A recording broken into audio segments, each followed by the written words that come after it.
one aspect of the mortuary business is going to pick up the body.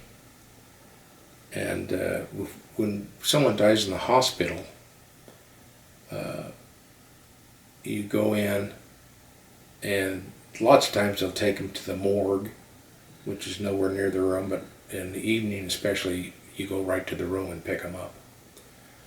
And I remember going in one time, and you go to the nurse's station, the third floor nurse's station, and they say, okay, room 25 is pointed over there.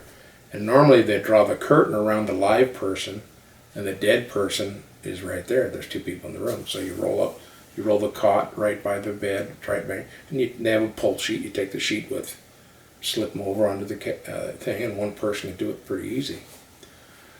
So I went in, she said, oh, over there. So I went in there, and there was this lady going, just little tongue hanging out, and just, she was dead on her doornail, I could tell. And I rolled the cot over next to her, and she went,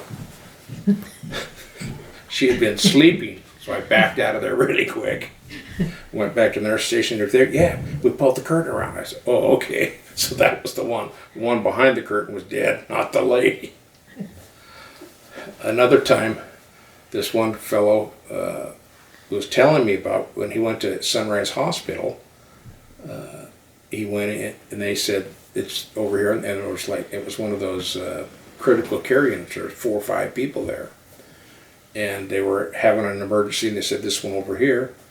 And the guy went over there, and he said he actually started to pull the sheet, and the lady woke up and backed off, and she went, oh, no.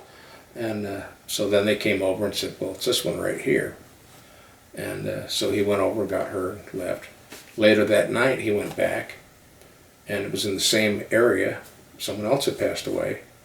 And as he rolled in there, she saw him coming in the door, and she said, it's not me, I'm not dead, it's not me.